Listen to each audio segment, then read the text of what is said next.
चलिए अब हम यहाँ पे देखते हैं, कुछ नया क्वेश्चन है यहाँ पर, that is question number 6। Okay, question number 6 क्या बोल रहा है? 720 minutes is equal to dash hours. तो सबसे पहले आवर्स और मिनट का रिश्ता पता होना चाहिए आपको। आपने हमेशा देखा होगा कि 1 आवर, हम बचपन से सीखते आ रहे हैं, is equal to 60 minutes, right? Yes और नो? मैंने शॉर्ट फॉर्म में लिखा है 1 hour is equal to 60 minutes. तो यहाँ पे 720 मिनट्स, यहाँ नहीं, मिनट्स के नीचे ही ये वाले मिनट्स लिखे जाएंगे। तो यहाँ पे 720 minutes is equal to how much, 2 question mark डाल दिए मैंने। अब इन दोनों को हम मल्टीप्लाई करेंगे, that is 720 multiply by 1 upon, यहाँ पर आ जाएगा 60। ठीक है, अब आप क्या करोगे? कैंसिलेशन करोगे, तो ये 0 और ये 0 कैंसिल हो जाएगा। अब क्या बचता है? इन दोनों को अगर आप डिवाइड करो, तो अगर आप रफ में डिवाइड करते हैं तो आपको ये पता होगा कि रफ में डिवाइड करते वक्त, जैसे यहाँ पर है 72, उसको अगर मैं डिवाइड करूं 6 से, तो 6 का अगर मैं टेबल करूं तो 6 1 जा 6 होता है, राइट? 1 बच गया, 2 को यहाँ लेके आओ, 6 2 जा 12, माइनस किया तो हमारा आंसर कितना आया? 12। चलिए अब यहाँ पर जो इसका आंसर आया, दैट मीन्स 6 1 जा एंड 6 1 जा एंड 6 12 जा। तो यहाँ पर आया 12, लेकिन 12 मिनट्स आया? नो, 12 आया आवर्स। क्वेश्चन मार्क कहाँ है? आवर्स के नीचे है, तो यहाँ पर आ जाएगा 12 आवर्स। तो आपका जो यहाँ पे क्वेश्चन है ना, यहाँ पे जो दिया गया है 720 minutes is equal to dash hours, that is 12 hours. Is that clear? Coming to the next, यहाँ पे हमको क्या बोल रहा है?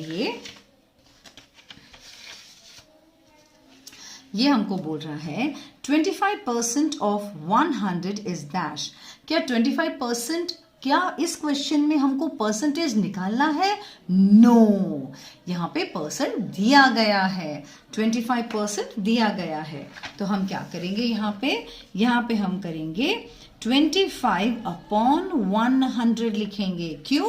क्योंकि जो ये परसेंट है उसको हम हटाएंगे, परसेंट हट गया तो नीचे 100 आ जाएगा, और अभी यहाँ पे ऑफ लिखा है तो हम मल्टीप्लाई करेंगे, और बाद में 100 है तो 100 यूं लिखेंगे। एक्चुअली इसका मतलब क्या होता है? सिंपल है, 25 मल्टीप्लाई बाय 100 अपॉन 100। आप लोग कंफ्यूज हो जाते हो ना कि ये बीच वाला 100 कहाँ आता है, तो कोई कंफ्यूजन होने की ज़रूरत नहीं है। अब कैंसिलेशन बहुत इजी है, क्योंकि यहाँ पर भी 100 है और यहाँ पर भी 100 है, दोनों को आप डिवाइड कर दीजिए, आपको क्या आंसर मिल गया? 25। तो जो आपको आंसर मिला है ना 25, क्या ये परसेंट है? No, it's not percent, it is just 25% तो दिया गया है। आपको बेवकूफ बनाने के लिए, आपको उलझाने के लिए ये बोला गया है। तो दिस इज 25 ओनली।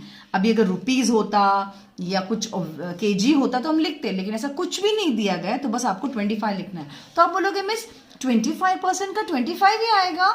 यस, ये जब हमने सम सॉल्व किया है तो 25 का 25 ही आएगा। तो यहाँ पे जो इसका आंसर लिखोगे 25% of 100 is 25। Is that clear? अभी भूल से भी यहाँ पे परसेंटेज मत डालना, ओके? अब यहाँ पर ये बोल रहा है right 2 AM in 24 hour clock. तो पहली बात तो आपको पता है रात के 12 बजते हैं, दैट इज 12 एट नाइट, जो 12 बजते हैं, राइट? तो 12 के बाद रात का 1 और रात का 2, तो रात का जब 2 बजता है वो शुरुआत होती है यहाँ पे दिन की, है ना? तो इसे 2 AM को आप सिर्फ लिखोगे 2 आवर्स। क्या लिखेंगे? ओह, मैंने पेन यूज कर दिया, I am sorry. It is 2 hours, okay? क्या लिखेंगे आप? It is 2 hours. अब नेक्स्ट क्वेश्चन हमको ये बोल रहा है 2 hours 30 minutes after 7 PM। 7 PM यानी शाम के 7 बज गए, 7 बजे के बाद 2 hours and 30 minutes। तो टेक्निकली अगर हम देखें तो अगर रात शाम के 7 बज रहे हैं, उसमें अगर मैंने 2 hours प्लस कर दिया तो क्या बन गया? ये 9 बन गया। तो ये बन गया 9 hours and 30 minutes, और 30 मिनट्स ऑलरेडी पड़े हैं मेरे पास में, तो 30 का 30 हो गया, राइट। तो ये हो गया 9, आप ऐसे करके 2 डॉट्स करके और 30 PM, 9:30 PM लिख सकते हैं। ठीक है, बात समझ में आ गई। P.M. Okay, 9:30 PM। Okay, got it और नॉट? कि इसके 2.5 घंटे बाद। इसके बाद नेक्स्ट क्वेश्चन आता है। नेक्स्ट क्वेश्चन है perimeter of a square if the field is 15 centimetre. सबसे पहले आप रफ नोट पे एक डिजाइन बनाइए। ठीक है, चलो मैं यहाँ पे आपको डिजाइन बना के दिखाती हूँ। एक स्क्वायर, ठीक है, एक स्क्वायर बनाइए अपने हिसाब से। उसने बोला पेरीमीटर निकालना है और स्क्वायर, डिजाइन मैंने स्क्वायर की कर दी, 15 सेंटीमीटर है, यानी कि all the sides are 15 centimetre, right. इसका पेरीमीटर निकालना है। फॉर्मूला क्या होता है हमारे पास?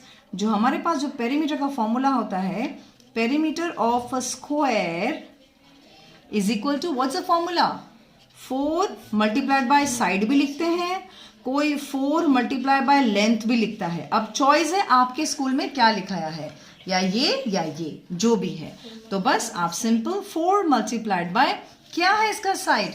15, दैट इज 15 4 60। लेकिन यहां पर सेंटीमीटर आएगा, तो यानी कि जो आपका पेरीमीटर आया, इसका जो बाउंड्री का जो करने का, प्लस करने का आया है कितना? 60, दैट इज 60 सेंटीमीटर। आपको ऐसे लिखना पड़ेगा। सेंटीमीटर की जगह अगर आपने मीटर लिख दिया, रॉन्ग हो जाएगा। ठीक है, now coming to the next. यहां पे है चेंज इनटू परसेंटेज। देखो, अब परसेंटेज बनाना है, रिमेंबर, अब ये परसेंटेज बनाने का है। ये जो दिया गया ये परसेंट नहीं है, आपको परसेंटेज बनाना है। अब यहां पर आपको लिखा हुआ है चेंज इनटू परसेंटेज। परसेंटेज बनाना है, परसेंटेज दिया नहीं गया, परसेंटेज बनाना है, यानी कि इन शॉर्ट 5.25 को आपको परसेंटेज में कन्वर्ट करना है। तो जब भी परसेंटेज करना होता है तो हमेशा मल्टीप्लाई बाय 100 करना पड़ता है। तो अब आप इसको मल्टीप्लाई करेंगे तो सबसे पहले जो पॉइंट है उसको हटाएंगे। तो उसको हटाने के लिए हम क्या करते हैं, ये हटाते हैं और यहाँ पर हम 100 लगाते हैं। क्यों 100 लगाया हमने यहाँ पर? क्योंकि पॉइंट के बाद 2 नंबर्स हैं, तो यहाँ पे बन गया 100। ओके, तो यहाँ पे हम ये 100 और ये 100 कैंसिल हो गया, तो बच गया क्या? जो बच गया दैट इज 525। अब ये 525 क्या है? परसेंट है। ओके, तो आपको इस आंसर में यहां पर लिखना है, इधर आप लिखोगे 525%। ओके, क्योंकि इसने परसेंटेज पूछा है, इसलिए परसेंट का साइन लगना जरूरी है। Okay, now coming to the next वाले भाई साहब क्या बोल रहे हैं हमको? 725 ml is equal to dash centimetre cube. सबसे पहले रिश्ता पता होना चाहिए, 1 centimetre cube is equal to 1 ml। ये हमने थोड़ी देर पहले भी सीखा था, राइट। अगर ये चीज है तो यहां पर ऑफ कोर्स क्या हो जाएगा? 725 ml इज इक्वल टू क्या हो जाएगा? हमें तो कुछ सोचने की जरूरत ही नहीं है। वैसे तो अगर मैं क्रॉस मल्टीप्लाई करना चाहूं तो मैं कर सकती हूँ, बट टेक्निकली देखा जाए जितना सेंटीमीटर क्यूब होगा उतना ही मिलीलीटर होगा, तो जितना मिलीलीटर होगा उतना ही क्या होगा? सेंटीमीटर क्यूब होगा। तो यहां पे मैं चाहूं तो मैं यूं लिख सकती हूं, यस और no? 725 millilitre is equal to 725 centimetre cube. तो बस आपको यहाँ पे सेंटीमीटर क्यूब तो लिखा हुआ है, आपको लिखना है 725। Okay, got it. Now coming to the last blank. Last blank हमसे क्या बोलना चाहता है?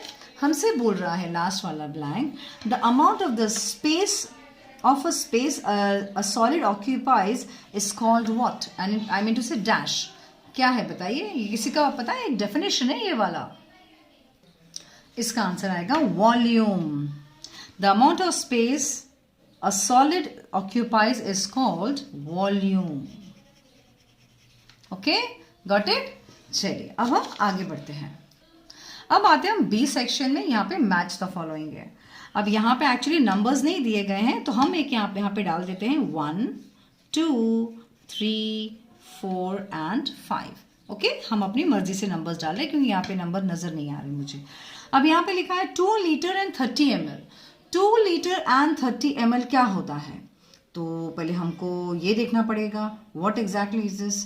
13 मिनट्स तो नहीं होगा, परसेंटेज भी नहीं होगा, 2l प्लस भी 2l मल्टीप्लाई बाय भी, ये तो फॉर्मूला है किसी का, ये होने के चांसेस हैं और ये है एरिया। तो better we should try this. ये क्या होगा? ये अगर आप इसको कन्वर्ट करो, ये लीटर और मिलीलीटर है, इसको अगर आपने कन्वर्ट किया सेंटीमीटर में तो आपको आइडिया आ जाएगा कि यस ये वाला सम होगा। जैसे मैं आपको यहाँ पे करके बताती हूँ। यहाँ पे अगर आप देखो, आप 2 लीटर्स को और 30 ml को अगर आप कन्वर्ट करोगे, किस में कन्वर्ट करोगे? सेंटीमीटर क्यूब में। तो सेंटीमीटर क्यूब में कन्वर्ट करने के लिए पहले हमको एक चीज का पता होना चाहिए, और वो पता क्या है कि 1 ml is equal to 1 centimetre cube. या तो आप ऐसे भी लिख सकते हो 1 centimetre cube is equal to 1 ml, जो भी लिखना चाहो।